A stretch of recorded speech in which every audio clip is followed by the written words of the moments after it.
Japan போயிட்டு வந்தேன் ஒரு 15 நாள் முன்னாடி. ஜப்பான் போகிறோம் அப்படின்னு தெரிஞ்ச உடனே ஜப்பான் பற்றின விஷயங்களை படித்து கொண்டே இருக்குது வழக்கம்னால, அப்போ ஒரு documentary secret of deep blue zone அப்படின்னு ஒரு டாக்குமெண்ட்ரி நெட்ஃப்ளிக்ஸில் இருக்குது.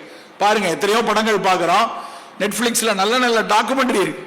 Secret of blue zone, secret of blue ஜோன்ங்கிறது டேவிட் ஃபிஷர்னு ஒருத்தர் அதை டாக்குமெண்ட்ரி எடுத்திருக்காரு. 15-20 வருஷம், எவ்வளோ, ஒரு நாள் 2 நாள் இல்லை, 15-20 வருடங்கள் அலைந்து உலகத்தில் ஒரு சில இடங்கள்ல மட்டும் நல்ல வயோதிக மக்கள் ஆரோக்கியமாக இருக்கிறார்கள் என்று அவர் அதை எழுதுறார்.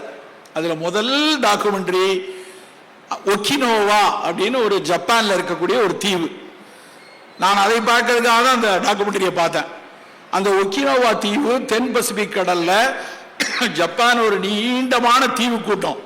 அந்த தீவு கூட்டத்தில் கீழே இருக்கு, ரொம்ப தூரம், டோக்கியோல இருந்து 4 மணி நேரம் விமானம் பயணம் பண்ணாதான் அதை ஒக்கினோவாவுக்கு போக முடியும் இடம். அந்த இடம் ஏன் சிறப்பு அப்படின்னா, அங்க சராசரி வயது என்ன தெரியுமா? செங்கல்பட்டுடைய சராசரி வயதுன்னு கேட்டா எவ்வளவு இருக்கும்? 70 வயசு இருக்கலாம். ஏன்னா தமிழ்நாடுடைய சராசரி வயது 67 இருந்து 70க்குள்ள.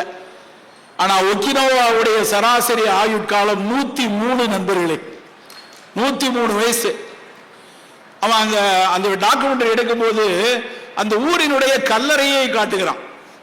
எல்லாரும் 115 வயசு, 112 வயசு, 116 வயசுல இறந்து போயிருக்காங்க. ஏன்னா அங்க போட்டிருப்பாங்க இல்லையா, பிறந்த நாள் இறந்த நாள் போட்டு 116 வயசு போட்டிருக்கான். அந்த அம்மா 103 வயசுல ஒரு அம்மாட்ட பேட்டி கேட்கலாம், நீங்க எப்படி இந்த வயசுல ஆரோக்கியமாக இருப்பீங்க? இதுதான் நமக்கான செய்தி. அந்த அம்மாட்ட கேட்கறாங்க, 103 வயசுல நீங்க எப்படி ஆரோக்கியமா இருக்கீங்க? அந்த அம்மா சொல்லுது, முதல்ல சொன்ன வார்த்தை, நான் என்னுடைய உணவு 3/4 உணவு தான் நான் எடுப்பேன். ஒரு நாளைக்கு என்னுடைய தேவைக்கு நான் 3/4 வேளையை 80% தான் எடுப்பேன். இது முதல் விஷயம். 2வது விஷயம் என்ன சொல்றாங்க அப்படின்னா, நான் என்னுடைய சாப்பாடுல கரு நீல நிறத்தில் இருக்கக்கூடிய சர்க்கரைவள்ளி கிழங்கு, பர்பிள் கலர் ஸ்வீட் பொட்டேட்டோ என்னுடைய உணவுங்கிறாங்க. சர்க்கரைவள்ளி கிழங்கு தெரியும், கொஞ்சம் இளஞ்சிவப்பா ரோஸா இருக்கிறது நம்ம ஊர்ல நிறைய கிடைக்குது. அந்த ஊர்ல கருநீல நிறத்தில் உள்ள சர்க்கரைவள்ளி கிழங்கு.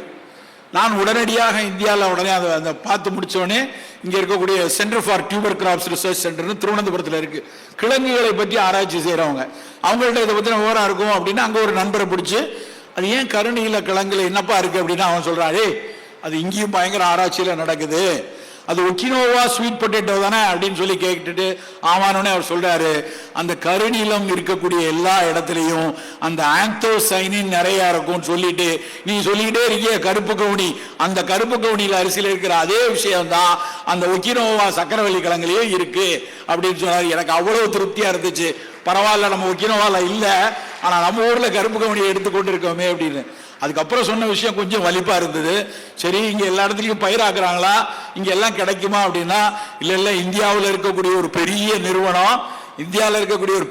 நிறுவனம், அதுல சிப்ஸ் போட போறாங்க அப்படின்னு சொன்னார். நம்ம ஆளுகளோட பெரிய சிக்கலே இதுதான்.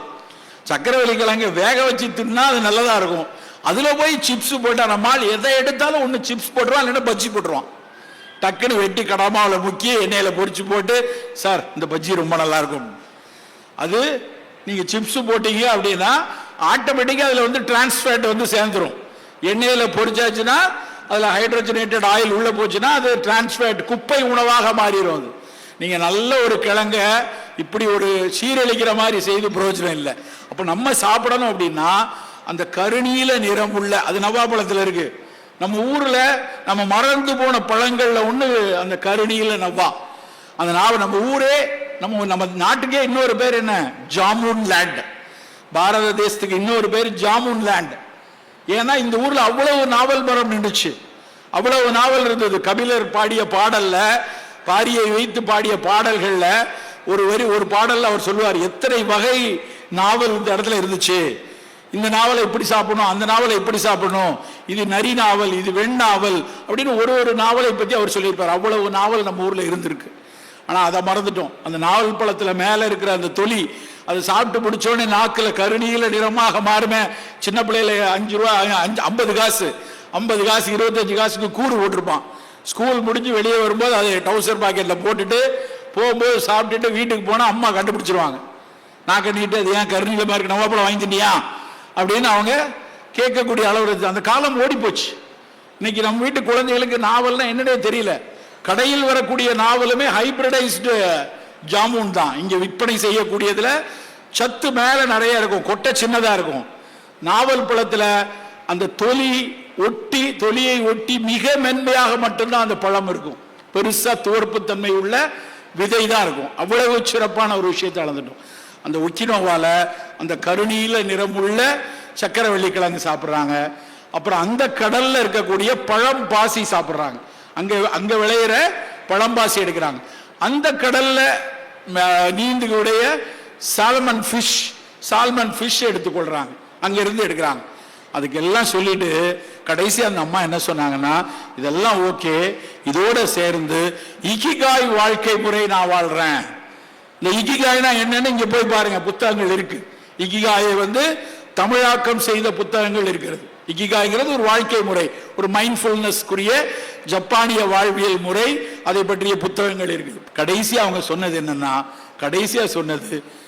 குறைந்தது ஒரு நாளைக்கு 30-40 நிமிடமாவது விவசாயம் செய்யுங்கள் என்னதான் அந்த அம்மா சொன்னதனுடைய கடைசி வார்த்தை.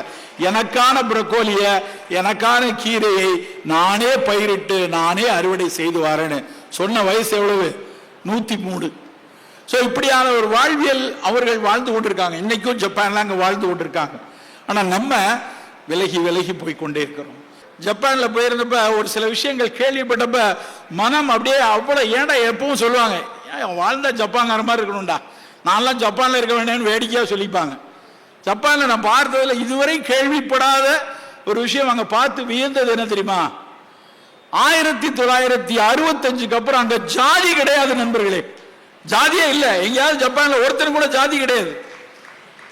அந்த நாடு வளர்ந்ததற்கு மிக அடிப்படையான காரணம், எவ்வளவு பெரிய சிக்கல்ல போய் இருந்தாங்க அவங்க. 45 ஆகஸ்ட் 4ஆம் தேதி செதஞ்சிட்டாங்க இல்லையா?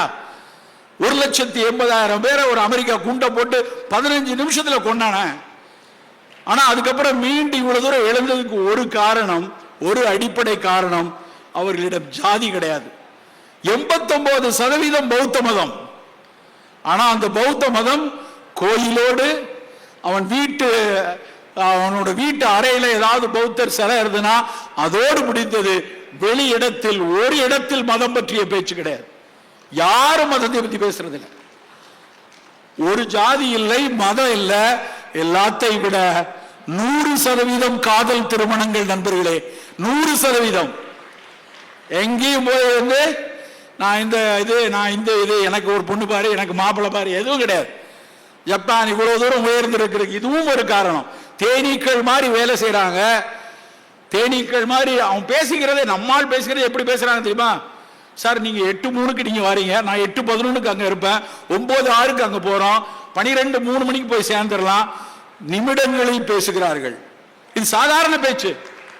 நம்ம என்ன சொல்லுவோம் தெரியுமா? என்னுடைய ஆசிரியர் ஒரு தடவை என் செருப்பால் அடிக்கிற மாதிரி ஒரு சொன்னார். எப்படா வருவேன் அப்படின்னு கேட்டார். நான் ஒரு 9:30 to 10க்குள்ள வந்துருவேன். 9:30 10 முதல் கேள்வி அவர் என்கிட்ட கேட்ட மறக்கவே மாட்டேன். தஞ்சாவூர்ல அந்த கேட்ட கேள்வி, 9:10க்கு வந்துடுறேன் சார் அப்படின்னா. 9:30 வேற 10 வேற, 9:30 10. அதை நான் கண்ணால் பார்த்தேன். எல்லாரும் அந்த நிமிடங்கள்ல பேசுறாங்க. ரயில் எல்லாம் நிமிடங்களில் கிளம்புகிறது. அந்த நிமிடம்னா அந்த நிமிடம். அப்படியே டோக்கியோல இருந்து ஹிரோஷிமாவுக்கு போற 1140 கிலோமீட்டர் 3 மணி நேரத்தில் அந்த புல்லட் ரயில் கொண்டு போய் விடுகிறது. ரயில் அப்படியே பதறி போய் கரெக்டா ஏறி, கரெக்டா பார்த்து கோச்சை பார்த்து கரெக்டா இடத்த பார்த்து ஏறணுமே பதறி ஓடி போய் ஏறுறேன். ஏறி உட்கார்ந்த உடனே பக்கத்துல இருந்து போனை எடுத்து நான் கரெக்டா வண்டியில ஏறிட்டேன் அப்படின்னா நண்பருக்கு பதில் அனுப்பணும் எடுக்கிறேன்.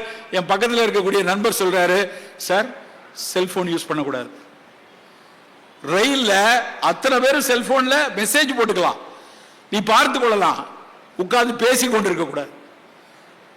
செல்போன் கண்டுபிடித்த நாட்டில் எவனும் செல்போனை அவ்வளவு தூரம் யூஸ் பண்றது இல்ல. செல்போனை வாங்கி நம்ம இங்க இருந்து செங்கல்பட்டுல இருந்து சென்னை போறதுக்குள்ள என்ன நீ 4C போட்டியா, நீ வந்துட்டியா, அங்க அடிக்கிறியா இங்க அடிக்கிறியா, கொஞ்சம் 1 மணி நேரம் கூட போனா அவன் சரித்திரமே நமக்கு தெரிஞ்சிடும். பக்கத்துல போன்ல பேசிக்கொண்டே போறான். அவ்வளவு மௌனமாக பயணிக்கிறார்கள். நண்பர்களே, சில விஷயங்களை மற்ற நாடுகளிடமிருந்து நாம் கற்றுக்கொள்ளணும்.